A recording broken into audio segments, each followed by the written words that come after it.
What's up everyone, Darkscream217 here, and this is going to be a video response to Larry of OtakuASSEMBLE, his video, my problems with anime and manga today. And, like Zip Black Gory, I liked his video. There were some parts that, I don't know, I didn't have much to disagree on with Larry on this one, except for the community thing. It's probably because, even though he's part of an anime community on YouTube, and I'm subscribed to a bunch of other people of the anime community, I really can't really call it a community that much, but I am subscribed to a lot of reviewers and slash ranters of anime. And the part I disagree with is that apparently that there's been nothing but talk about Shonen Jump shows, Naruto, One Piece, and Bleach, which is odd because, like I said before, the people I'm subscribed to very seldomly talk about these series. That's like the only part I really disagree with. Is this whole, because I've never seen this Naruto versus One Piece debate going on. Apparently, it happened again, and Larry referenced that it started earlier, back in October, which is weird because I thought that One Piece versus Naruto thing happened way back in 2007. Unusual.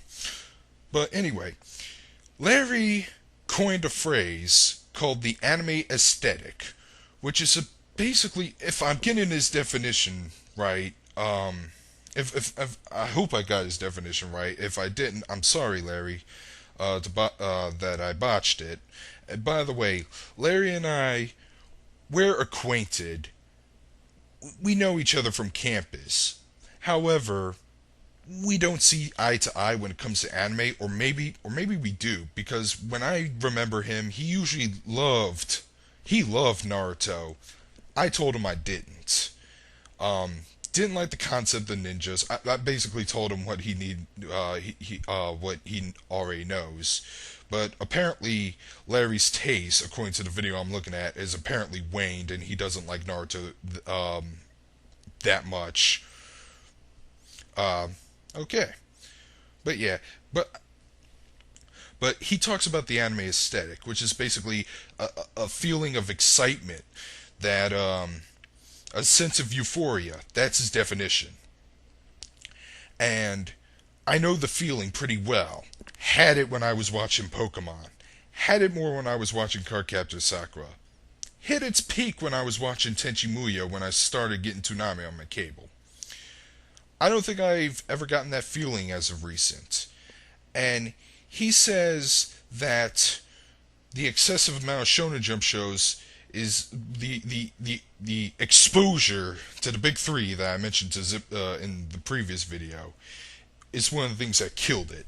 Even though I disagree because I really don't pay much attention to it. In fact, my obliviousness to the discussions on YouTube is a clear-cut example.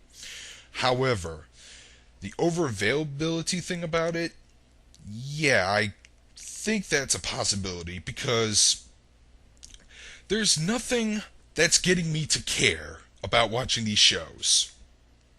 And it's kind of creepy. I even buy DVDs that I haven't finished watching. As I said in an old video on my other channel. But I am trying to get them finished. Like I said, I have this like kick in picking up old school anime from the 90s, like Devil Hunter Yoko, like I just showed earlier. And I am watching them more and more since the last time I talked about this. Nobody's talking about older anime.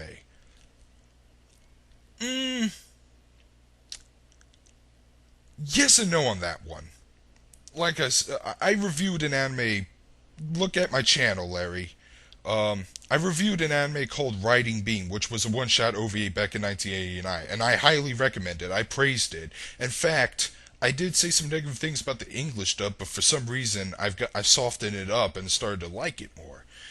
And so, apparently he made a challenge. Talk about some older anime.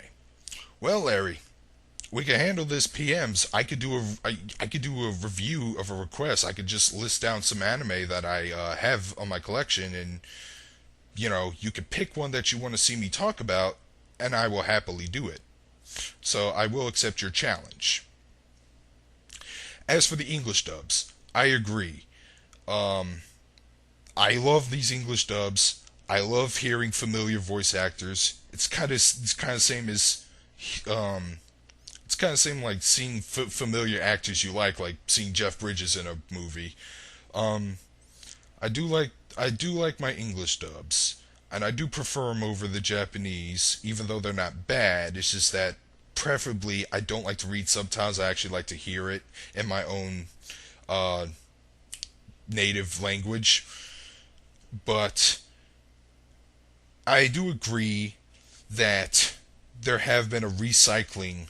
Each studio has like their own recycling of voice actors, but I don't think it's that the companies. I'm not sure if it's just that most of the companies that you were talking about, they're in separate regions. Like I forgot where Bandai is, but Funimation and ADV were both in the South. I think they were both in Texas. Hence why they would share some of the same voice actors like Vic Mignogna. I don't know how to pronounce this last name, I'm sorry. And Monica Rail. I hear those guys often from both licensing shows, and sometimes Central Park Media, or no, Media Blasters would actually have some voice actors from who've done work on 4Kids. And when they work on a Media Blasters show, I think they do a pretty decent job.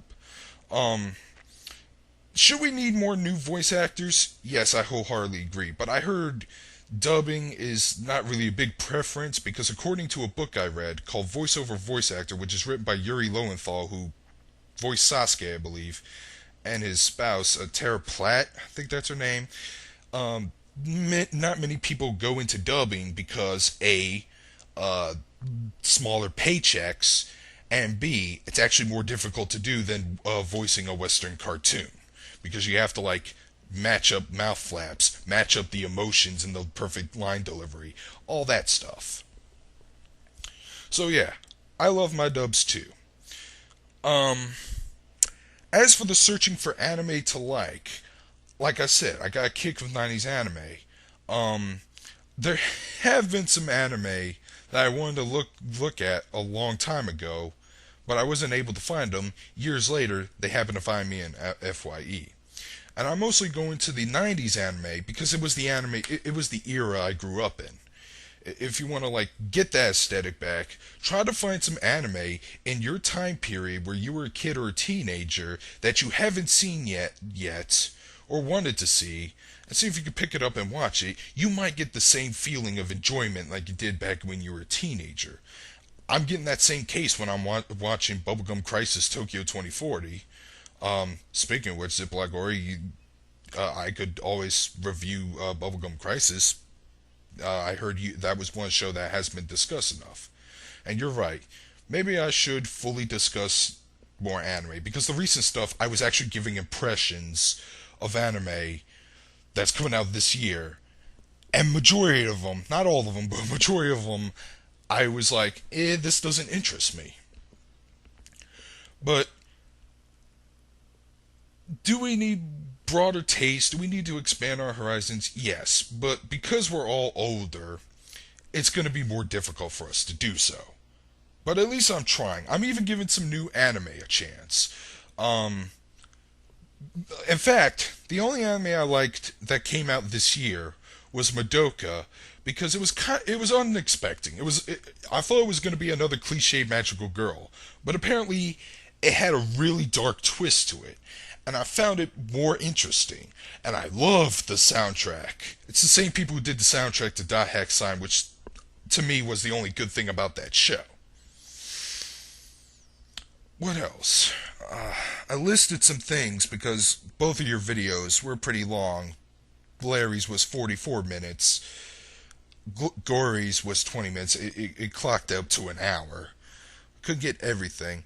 I will admit, I think Larry did overblow it when he was yelling about the people who thought One Piece was superior to Dragon Ball Z. And I agree with Larry that I like DBZ more than One Piece. However, he didn't really explain into detail why DBZ was superior to One Piece. Or maybe he did in an earlier video.